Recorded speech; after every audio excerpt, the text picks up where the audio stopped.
Oke, assalamualaikum warahmatullahi wabarakatuh. Selamat pagi anak-anak bapak semua. Gimana kabarnya nak? Semoga kalian dalam keadaan sehat ya. Tetap patuhi protokol kesehatan, sering cuci tangan dan selalu gunakan masker.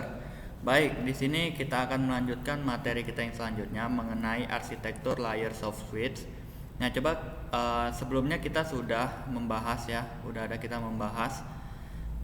Ini adalah materi selanjutnya. Yang ini tentang arsitektur layer. Nah, di dalam arsitektur layer ini juga terdiri atas 3 hal ya. Terdiri dari 3 hal.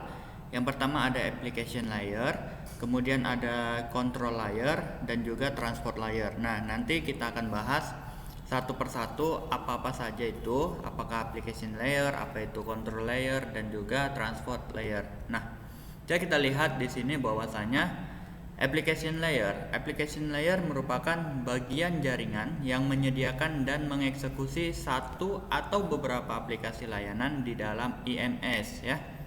Aplikasi layer juga mengontrol media server yang memberikan fungsi seperti conference, IVR, dan tone processing. Nah, adapun protokol yang diterapkan antara control layer dan application layer adalah SIP ya.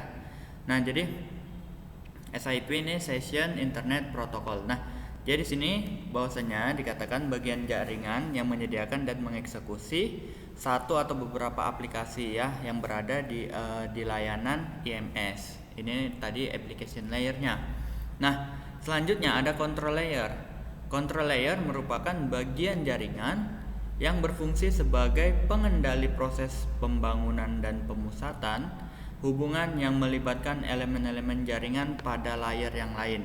Hal tersebut didasarkan pada signaling message yang diterima dari transport layer. Nah, jadi control layer ini dia bekerja melalui pesan-pesan ya, sinyal pesannya itu ya, yang dikirimkan oleh transport layer ya. Nanti setelah ini akan kita bahas. Nah, setelah itu barulah tadi hasilnya akan dikirimkan ke application layer. Oke, ini yang dasarnya yaitu transport layer. Nah, transport layer merupakan bagian jaringan yang berfungsi sebagai media transport ya. Transport layer merupakan bagian jaringan yang berfungsi sebagai media transport bagi semua message di jaringan ya. Dia kok di sini udah di mana-mana itu kalau kita belajar ya, jaringan transport itu sudah berarti dia adalah sebagai penyalurnya ya, atau pengirimnya ya, media pengirimannya ya, untuk semua pesan-pesan yang ada di dalam suatu jaringan tersebut. Nah, pesannya seperti apa? Ada contoh seperti call signaling ya, kemudian ada call and media setup, kemudian informasi voice atau datanya sendiri. Nah, protokol signaling gateway atau biasa kita sebut dengan SG ya, SG controller protokol yang digunakan untuk signaling selalu berbasis TCP atau transfer control protocol ya, TCP. Oke, TCP ini umum kita gunakan, sudah banyak protokol yang kita gunakan ya. Jadi ini udah nggak asing lagi, karena untuk IP juga kita sudah menggunakan TCP ya protokolnya. Nah, kita masuk ke aplikasi SIP ya. Apa-apa aja aplikasi SIP itu? Nah, ada beberapa aplikasi SIP, aplikasi untuk kita menerapkan SIP. Yang pertama ada Voice over Internet Protocol atau biasa disingkat dengan VoIP ya, Voice over Internet Protocol. Kemudian ada conference multimedia, kemudian ada text message ya, kemudian ada event notification ya. Ini dia berupa voicemail ya, voicemail notification dan callback notification ya. Kemudian ada unfeed ya, unfeed message ini adalah voicemail to email ya. Nah, ada beberapa kelebihan yang dimiliki oleh SIP ya. Yang pertama ada general purpose, yang kedua ada arsitektur yang terdistribusi dan scalable, kemudian sederhana, mobility, dan juga layanan dapat dibuat dengan call processing language.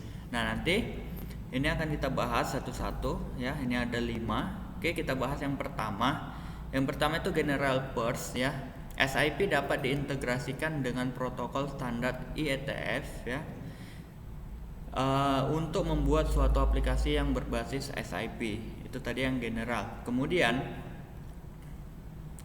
ada tadi kelebihannya adalah arsitektur yang terdistribusi dan scalable. Nah, kenapa dikatakan terdistribusi dan scalable? Nah, kenapa? Karena arsitektur pada SIP itu udah ada terdiri dari proxy server, redirect server, register server, dan location server. Jadi itu udah sangat arsitektur yang sangat terdistribusi ya. Oke, kemudian sederhana. Kenapa dia dikatakan sederhana?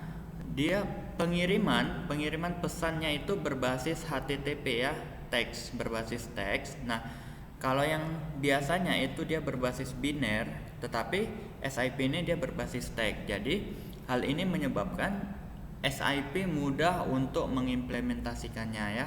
Jadi SIP itu sangat mudah untuk diimplementasikan. Kenapa? Karena dia pengiriman pesannya itu berbasis teks atau HTTP ya, bukan dari kode biner. Nah, selanjutnya ada mobility. Nah, seorang pengguna dapat menerima message atau pesan ya, kemudian call, panggilan yang ditujukan kepadanya meskipun berpindah dan dari satu lokasi ke lokasi lainnya. Jadi dia tetap bisa menerima pesan atau panggilan yang ditujukan untuk dirinya walaupun dia udah berpindah-pindah tempat ya. Itulah makanya kelebihan dari SIP ini ya. Proxy server akan meneruskan call ke lokasi pengguna pada saat ini. Device yang digunakan dapat berupa PC, wireless phone, IP phone, internet protocol phone ya, ataupun telepon biasa ya. Nah, yang terakhir ada layanan dapat dibuat dengan call processing language. Nah, layanan yang dapat dibuat dari call processing language atau biasa kita sebut dengan CPL ya. Kemudian dan juga ada Common Gateway Interface atau CGI ya. Yang pertama itu call waiting ya, call waiting, call forward sama call block. Ini adalah basic dari fitur-fitur SIP-nya.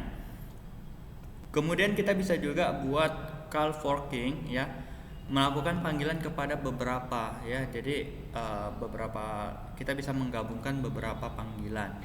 Ya, kemudian ada instant message ya. Kemudian ada find me atau follow me ya. Jadi itu tadi beberapa kelebihan yang ada pada SIP. Nah, mungkin sekian materi kita hari ini. Nah, apabila ada yang kurang jelas silahkan dipertanyakan melalui kolom komentar Google Classroom ya. Di situ kalian bisa tanyakan bagian mana yang kurang jelas, nanti akan Bapak jelaskan lagi apabila kalian masih kurang jelas ya. Oke, Bapak akhiri dengan wabillahi taufik wal hidayah. Assalamualaikum warahmatullahi wabarakatuh. Selamat pagi anak-anak Bapak semuanya.